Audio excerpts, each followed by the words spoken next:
Okay, what I'm going to try to show here is just a simple solution to what I think is a ridiculous problem with SSIS. So typically, if you wanted to do an update as opposed to an insert with SSIS, you have to go through this oledb command. So you've got your source, you go into your command, and then in here you would have to map your columns up, and then you would have to write your SQL command update column or update table set column equal to parameter 1, where let's say call 2 equals parameter 2. So you got to parameterize this, and then you got to map it all out and set your input output and make sure that your parameters are all going in the correct order. The problem with this is that it does the updates one row at a time, so it takes forever. So if you have, let's say, 1,000,000 rows here in your source, however many rows, it's still painful.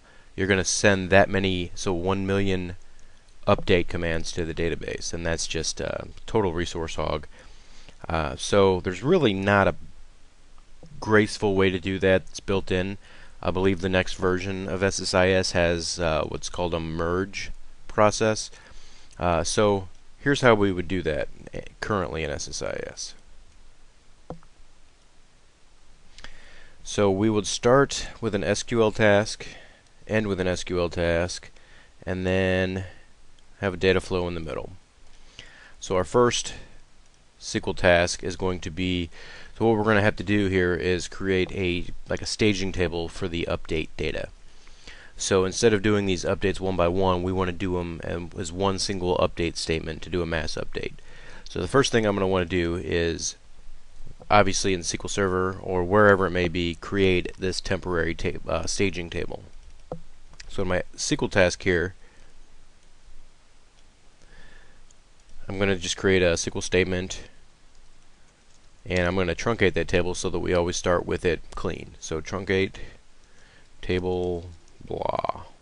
Well, let's just do whatever. Truncate table, and it's the staging table. That's all I really need to care about.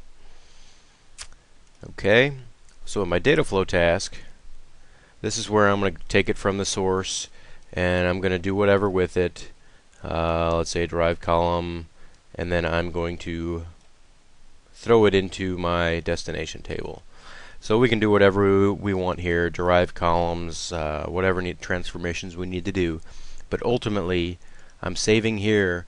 So here's my source. Let's say I've got all the rows here. Well, by the time it gets to my destination, all I really need is the data that's going to be updated. So if it's only 1 or 2 columns that are eligible for being updated, plus the primary key. If all of the rows are possibly going to be updated, then I would send them all through with the primary key. So let's say, for example, I wouldn't necessarily need to pass through any of the auditing flags or last mod date or anything like that, because those aren't going to be updated. Those are going to be some kind of static value with the current date, whatever it may be. So say I did a select star and I get all of these rows coming through. So my drive column, I'm just going to pass them all through, and then in my destination,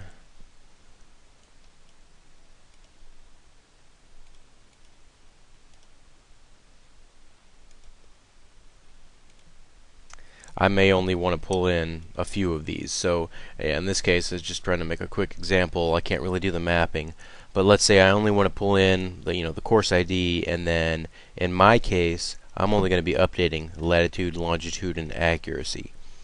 So I don't really need all that other data to pass through. So the ultimate destination here is going to be the staging table, and it's just going to be a fast load insert straight into the table. Then I'm going to go back out here to the control flow, and after that ends up in the update table with all of the values that need to be current with my primary key. Go back into here and do another SQL task, and let's pick my connection, and then my SQL statement's just going to be a really quick, it's going to be a join update. So I'm basically updating my target table, setting the destination field equal to the source field from the two tables, and I'm interjoining them by the key that I've passed through. And that'll do everything we need to do. So ultimately, what we're ended up doing here is in our data flow. Well, let's start over. We're going to truncate the staging table. Then we're going to go through our data flow. We're taking everything from the source, doing whatever we need to do with it, and dumping it into our update stage table, making sure that we have retained the proper primary key, foreign key. And then we're going to do our SQL statement here, which is going to do an update with a join, which is going to update the destination table with the source values. And that's how you get away with it being very much quicker than using the OLADB command. So I hope that helps. Enjoy.